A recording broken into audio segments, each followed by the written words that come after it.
আমি কি আমার চাচা মামা খালা ফুপুর অপরাধে অভিযুক্ত হব? চারপাশে সোসাইটি নেইবার থেকে যে পরিমাণ কোশ্চেন ফেস করতে হয় আমাদের, যে গেজেট হচ্ছে কবে। এই তিন ধরনের অপরাধ ছাড়া প্রত্যেকেই গেজেটভুক্ত হবেন। এবং আমাদের একজন ভাই অলরেডি আইসিইউতে আছে। রাজনৈতিক কোনো কারণে বাদ দেওয়ার হয়েছে কিনা এসব তো আমাদেরকে আসলে জানানো হয়নি। আমাদেরকে যেটা জানানো হয়েছে সেটা হচ্ছে ত্রুটিপূর্ণ গোয়েন্দা প্রতিবেদনের কারণে আমরা বাদ পড়েছি। আর রাজনৈতিক কারণ বলতে আপনি আসলে কি বোঝাচ্ছেন? আমি নিজে কোনো রাজনৈতিক কর্মকাণ্ডের সাথে জড়িত ছিলাম না। এখন এমনও হতে পারে যে আমার চাচা মামা খালা ফুপু কেউ থাকতেই পারে। এখন আমি কি আমার চাচা মামা খালা ফুপুর অপরাধে অভিযুক্ত হব? আমার চাচা মামা খালা ফুপু অপরাধ করেছে, তার অপরাধে কি আমি ফাঁসিতে ঝুলবো? এটা কি এই রাষ্ট্রের আইন হতে পারে? আমরা স্বাধীন সার্বভৌমত্ব বাংলাদেশে এই আশা করতে পারি যে আমি আরেকজনের অপরাধে অভিযুক্ত হব, সে অপরাধের শাস্তি আমি পাবো? অন্তত মানে আমি কি অপরাধ করেছি সেটাও আমি জানি না। রাষ্ট্রের নাগরিক হিসেবে অন্তত এটা আমার জানার অধিকার রয়েছে।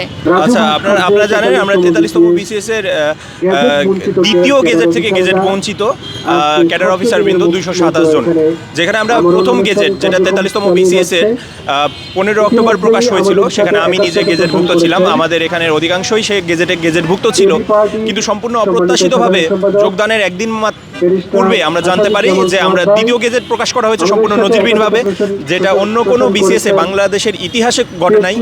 এবং সেই দ্বিতীয় গেজেটে আমি সহ এই যে 227 জন বাদ পড়েছে।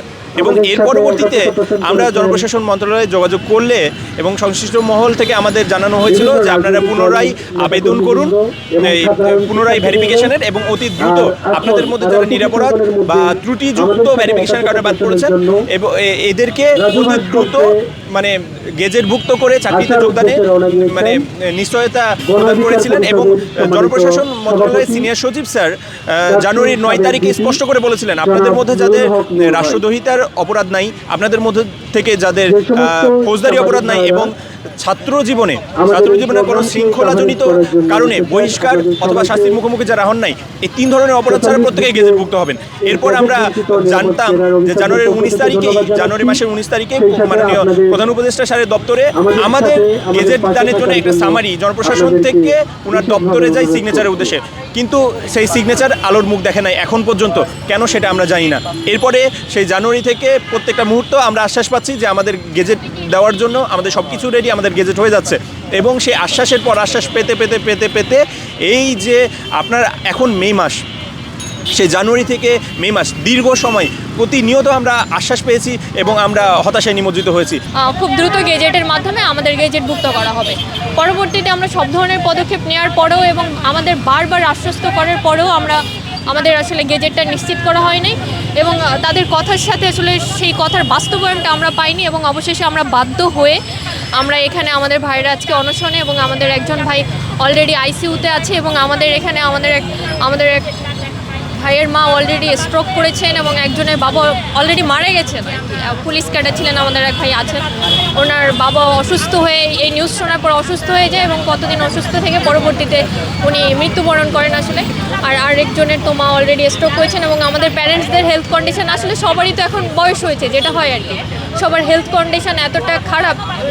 এমনিতেই একটা সময়ের সার্টেন টাইমের পরে যে নানা রকম শারীরিক জটিলতা থাকে, সেখানে আমরা যেখানে গর্বের কারণ ছিলাম, হঠাৎ করে এরকম একটা নিউজ মনে হচ্ছে আমাদের পুরো পরিবারে এমন একটা বিপর্যয় নেমে আসছে যেটা মানে বলার মতো অপেক্ষা রাখে না। এক তো শারীরিক বিপর্যয় বাবা মায়ের জন্য, আমাদের পারিবারিক যে বা সামাজিক যে মর্যাদাটা ছিল সেই যে অবস্থান থেকে সরেছে। এবং প্রতিনিয়ত আমরা রিকমেন্ডেড হওয়ার পরে গেজেট হওয়ার আগ পর্যন্ত আমাদের চারপাশে সোসাইটি নেইবার থেকে যে পরিমাণ কোশ্চেন ফেস করতে হয় আমাদের, যে গেজেট হচ্ছে কবে, সেখানে রিকমেন্ডেড হওয়ার অলমোস্ট 1 বছর পরে যে আমরা গেজেটভুক্ত হই। 1 বছর অপেক্ষা করার পরে যখন আমরা জয়েন করতে যাব, তার ঠিক একদিন আগে যখন এভাবে জানানো হয়, তারপরে রাস্তায় এভাবে আমরা ঘুরে বেড়াচ্ছি, এভাবে ফুটপাতে এভাবে বসে আছি, আমাদের ভাইরাও অনশন করতেছে, এরকম ট্রাফিক নয়েজের মধ্যে আমরা এভাবে বসে আছি। মনে হয় এখানে আপনারা আধা ঘন্টা বসে থেকে দেখতেছেন যে কানে মনে হয় কম শুনতেছে, সেখানে 6 দিন যাবত এইভাবে বসে থেকে আমাদের মানে মানসিক যে কি একটা প্রেশার পড়তেছে।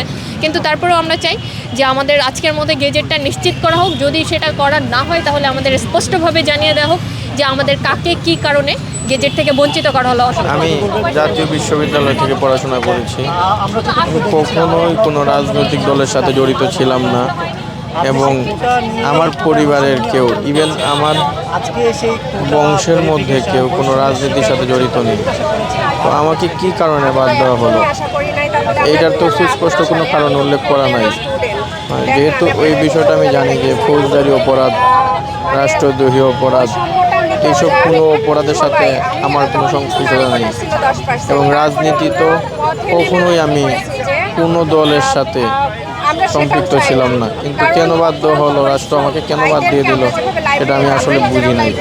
আমি এখান থেকে মুক্তি চাই।